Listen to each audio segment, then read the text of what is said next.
Welcome to the Imus of the Morning program. Eddie Montgomery and Troy Gentry. Good morning, Mr. Montgomery. And good morning, Mr. Gentry. Good morning, sir. How are you? Doing good. Man, we've been promoting this like almost like Jesus was coming. So, we appreciate it. Thank you very much. It's a great honor. I have a little surprise for you here at the record company, didn't you? Oh, wow. Because your album apparently went gold. Oh, well, maybe it is went, it to us? Maybe, yes, for you guys. Maybe it went more than that.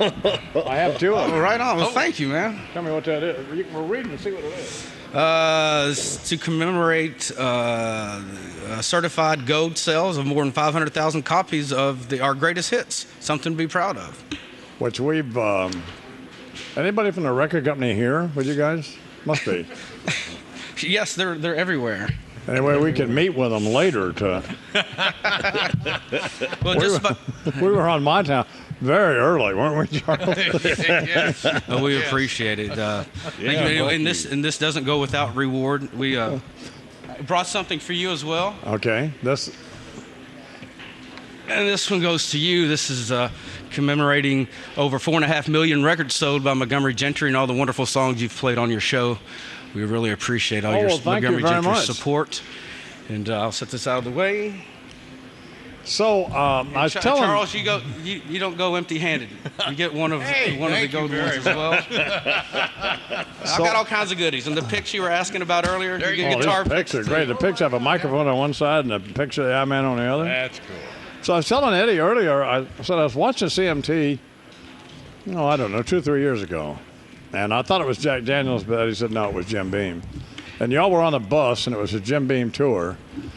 And I thought, man, these guys will not be alive. I mean, they're great, but I don't know how they survived. So, but here you are. It's everything in moderation. All good things have to come in moderation. And you both are now married, right? Or yes, we're both married. Both have kids. Congratulations. Thank you.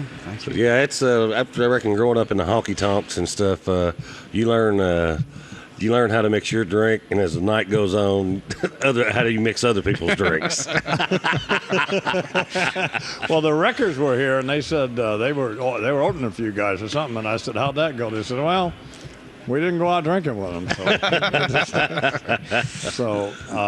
Well, when you all had individual careers, right, before you got together? Yeah, we both, Eddie grew up in a musical family and everything, and I sung around the house with my mom and in choir at church and everything else, and in school and stuff until Eddie and I met right out of high school and everything, and we put a band together and started playing together in the nightclub circuit. Yeah. I was actually a drummer. Of course, my brother John Michaels, everybody knows him as. Yeah. John Michael Montgomery played lead and sang up front. Troy played acoustic and sang lead up front, and I was a drummer and sang and played the drums behind them.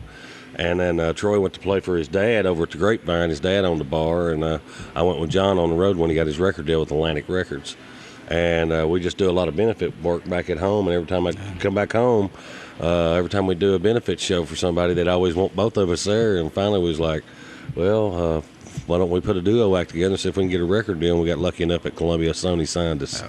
When did you realize? I mean, did you realize right away that it was going to work? It was like... Well, in Lexington, we knew there was a chemistry just from the fact, that every time we'd get together and play, the crowds were getting larger and larger. No. So, because your voices complement. I actually think, it's not what I think.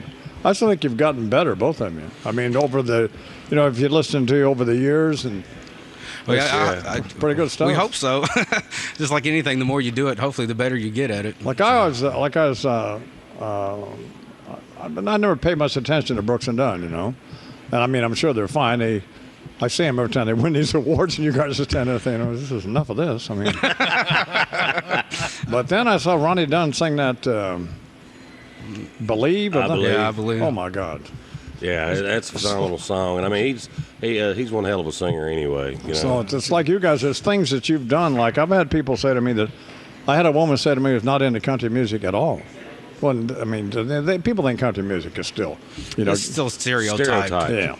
Well, she heard some people change, and people they don't say much too often about who does this or that on the program. She said, "Who sang that?" And I told them. So I mean, that's you've done some great records, but who wrote that? That's a great record. Neil Thrasher and Michael Delaney and Jason Sellers wrote that song. So they brought that to you, and then Right at the end, just as we was getting ready to shut our album down, at the end of the studio, and Troy brought it in and said, "Man, you got to hear this song," and we was just like, "Wow, this is it right here."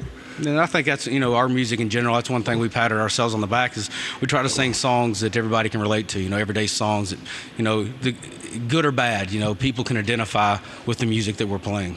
Yeah, we're going to sing about the good, the bad, the ugly, and the party on the weekend. I mean, that's what life's about. That's the way our heroes. That we grew up listening to Waylon and Willie and Skinner and Allman Brothers, Charlie Marshall Daniels. Tucker. Yeah, and Allman. Yeah, so it's they just sing about everyday life, man, whether it was good or bad. do you have a cold or? I got an allergy. Okay. Yeah, so it's kind of been bothering me this week. I don't know why. So I'll be glad to get over it. Okay, so it's not it's a cold or allergy. Because of money. Well, first of all, we just started having groups on here the past few years, but of course Charles been with me a long time, but I'm a recovering alcoholic and drug addict. I mean, so it would have never worked because I'd have corrupted all you guys but now it's I give you some Dasani water. So.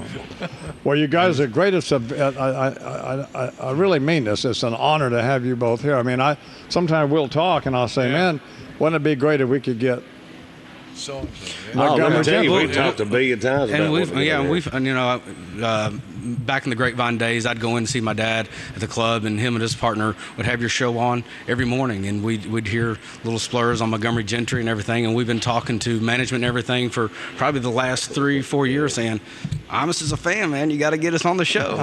We're finally glad we're able to be here with you. By the way, they got Montgomery Gentry going to sing. Some people changed and some other stuff.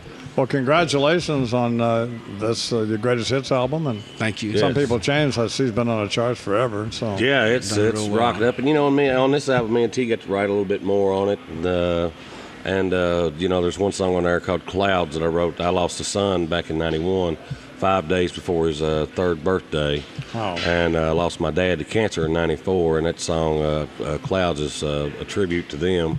I said I'd never write anything about them or say anything about them actually until, it just come to me from above. So it's a great song, great healing song. Got to write that, and then because I actually was going to get somebody else maybe to sing it, like a Mary Jane Blige or something that's got a lot of soul, and I was like, I don't know if I can sing this song every night.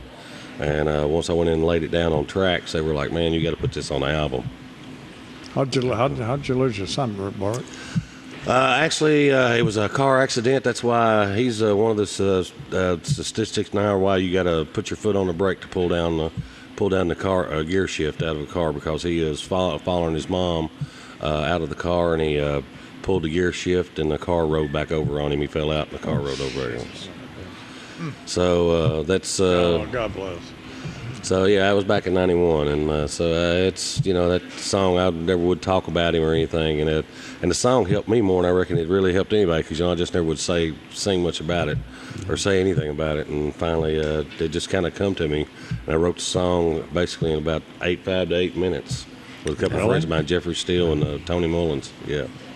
Great to have you two here. I can't tell you, we've been excited since we found out you were coming on. So. And ditto, right back at you. Yeah, exactly. So we'll do a break and let you all get ready, and we'll sing some more, okay? Let's do it. Sounds great. Montgomery Charles, Gentry. thank you.